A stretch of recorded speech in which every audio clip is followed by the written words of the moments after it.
Bonjour à vous. Comment brûler son karma? Comment nettoyer son karma? Quelle drôle de thématique vidéo aujourd'hui que voilà. Et vous me direz quel lien avec la nourriture en conscience, la nourriture pranique? Eh bien, qui dit conscience pranique dit conscience, qui dit conscience de l'ici et maintenant au présent.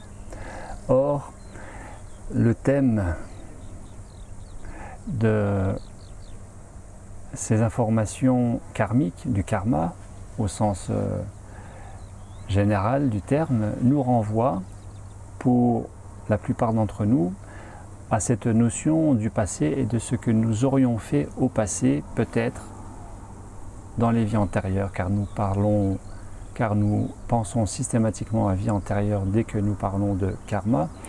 Et donc, qui dit vie antérieure dit déconnexion de l'ici et maintenant.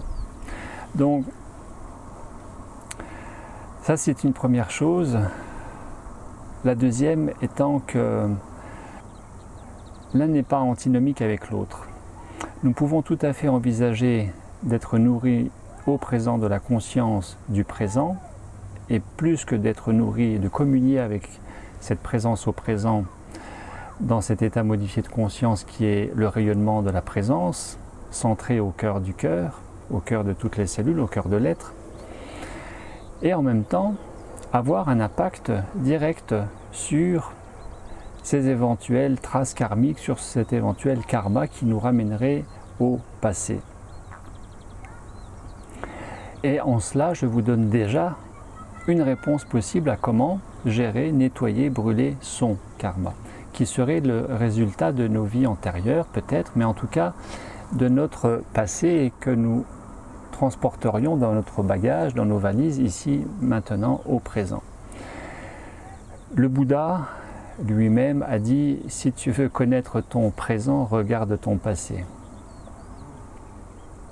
Si tu veux connaître ton futur, regarde ton présent. » Ainsi, les choses se ramènent au final au présent, dans le sens où le passé est le passé, et nous nous disons bien que nous ne pouvons pas revenir sur notre passé, ce qui n'est pas tout à fait juste, et que le futur n'est encore pas arrivé, et que nous ne vivons véritablement qu'au présent. Or, qui vit véritablement au présent? Entre ces personnes qui survivent, qui vivotent, qui sont vivantes, qui végètent, qui essayent de vivre, qui vivent véritablement au-delà de bon an, mal an, essayer de joindre les deux bouts, d'un point de vue financier, budget mensuel, terminer ses fins de mois, payer ses factures, mais aussi au sens large, au sens figuré, de vivre pleinement, au-delà des contraintes, des charges, de vivre pleinement, dans cette conscience libre, authentique, joyeuse, liée à la pleine immersion à l'ici et maintenant, à la présence. Et bien plus que d'être présent, de vivre pleinement la présence. Alors, si hier est fini et demain pas encore arrivé, il ne reste plus que le présent. Et de vivre pleinement le présent, dans le rayonnement de l'être que nous sommes, permet d'avoir une action à tous les niveaux, sur le présent, mais aussi sur le futur, dont dépend le présent, mais aussi sur le passé, qui serait à l'origine de notre présent. Je m'explique très simplement. Les sages de l'Inde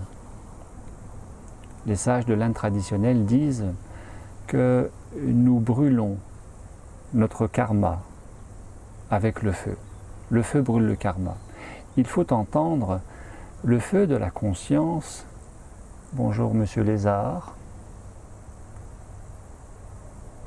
Le feu de la conscience brûle le karma de l'inconscience. L'inconscience étant ce que nous avons généré comme effet à partir d'actes générés dans l'inconscience, dans la déconnexion de soi ici et maintenant, dans la déconnexion de cet alignement et de ce rayonnement connecté au cœur du cœur, qui fait que il y a cette définition du karma qui serait le résultat en termes de cause à effet de toute action posée. Toute action est une cause pour une conséquence liée à cette action, et cette conséquence sera la cause pour une prochaine conséquence en cascade. Alors, peu importe, j'aurais envie de dire, le soi-disant karma, le soi-disant passé, car il serait particulièrement complexe d'aller creuser dans son passé, sous quelque forme que ce soit, et d'aller libérer ce karma. Encore faudrait-il être bien informé, bien équipé, bien guidé pour aller viser ces fameuses mémoires. Les mémoires liées à notre passé et constituant dans le grand public ce qu'on appelle le karma. Vous avez une bonne situation dans votre vie, vous avez un bon karma. Vous avez une situation difficile, vous êtes en contexte de maladie importante, vous avez des difficultés financières, amoureuses, familiales, vous avez un mauvais karma. Cela me fait penser à Gilbert Montagné, le chanteur qui, avec Frédéric Lopez, était allé dans l'Himalaya ou Ladakh, et que la Ladakhi, de souche tibétaine, cette dame Ladakhi, qui est par ailleurs Amchi, c'est-à-dire médecin, dans le langage tibétain Ladakhi, cette dame avait dit à Gilbert Montagné qu'il avait un bon karma, parce qu'il avait une bonne situation dans sa vie, malgré qu'il soit non-voyant.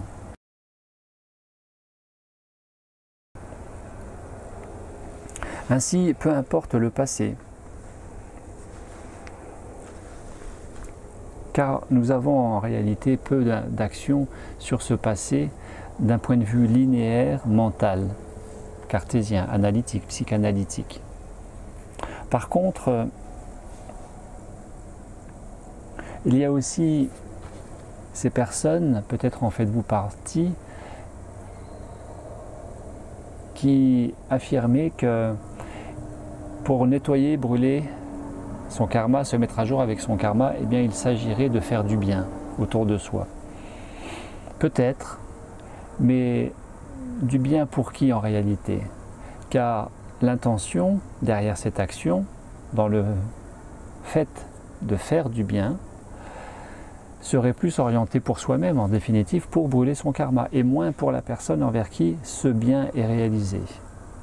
C'est-à-dire qu'il y a quelque chose de centré autour de sa petite personne, dans quelque chose qui n'est plus tout à fait authentique, spontané, émanant du cœur, puisque c'est calculé, et ainsi la vibration liée à cette action, qu'on appelle intention derrière l'action, vibre moins bien, moins fort. Et cette vibration va attirer à soi, dans le principe, concept, réalité, de la loi d'attraction. Il y a la loi du karma, il y a la loi du karma, il y a la loi de l'attraction. Cette loi d'attraction va nous attirer aussi des contextes, des situations, des relations, du vécu de moins bonne fréquence vibratoire, puisque c'est à partir de cette fréquence que nous aurons agi. À toute action, il y a une intention, une posture avec soi-même. À toute intention, il y a une qualité de fréquence vibratoire qui, plus elle émane à partir du cœur, plus vibre de très haute fréquence, et ainsi, parce que cette fréquence est très élevée, émanant du cœur conscient, aligné, va chauffer ses mémoires et brûler ces fameuses mémoires.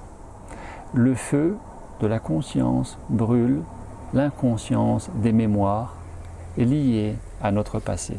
Plus scientifiquement parlant, nous pourrions aborder ça sous l'angle du psychiatre américain d'origine bulgare ou hongroise, je ne sais jamais, le docteur Stanislas Grof, père de la psychologie transpersonnelle en 1969, fin des années 60, et associé avec d'autres comme Maslow, Jung, Assagioli. Eh bien, Stanislas Grof a travaillé sur les systèmes coex. Les systèmes coex qui sont les informations densifiées vibratoires à partir du vécu. Ainsi, traduit autrement, les fameuses mémoires constituant notre karma. Et avec le feu de la conscience émanant du cœur, nous vibrons très fort, au-delà de faire du bien, mais simplement au-delà de faire du bien et surtout de la volonté de faire du bien autour de soi, eh bien déjà s'en faire à soi-même, à s'accorder le meilleur dans cette plus belle version de nous-mêmes que nous pouvons nous accorder et offrir au monde, qui est de rayonner à partir du cœur, tout simplement de rayonner, d'être charismatique au travers de sa fréquence élevée du cœur. Et en conséquence, sans le vouloir, en conséquence, de donner le meilleur de soi autour de soi, de faire le bien, parce que ça découle naturellement sans que ce soit calculé pour brûler son karma, et en conséquence, de voir ses mémoires brûler, disparaître. Et ce que j'appellerais se mettre à jour avec soi-même, au présent, dans ses liens au passé, quel qu'il soit, quelque karma que vous ayez, que nous ayons, que j'ai, simplement de rayonner ici et maintenant avec son cœur et de laisser l'évidence du cœur agir, peu importe le passé, peu importe le futur. Il n'est question que de présent. Et de vivre pleinement présent permet d'être investi par la présence et de s'abandonner à la présence. Voilà ce que je pourrais avoir envie, voilà ce que je pourrais dire, ce dont j'ai envie de partager avec vous aujourd'hui, de ces impasses, il me semble, autour du karma. Ne pas chercher à faire du bien uniquement pour brûler son karma. Ne pas chercher à retourner dans les vies passées antérieures, systématiquement pour aller comprendre son présent et désamorcer son passé en coupant les liens, en coupant les fameux élastiques qui nous ramèneraient au passé. Il n'est question que d'alignement au présent, il n'est question que de rayonnement au cœur du cœur. Alors peu importe que vous soyez centré momentanément en conscience tête ou en conscience ventre au regard de cette dernière vidéo,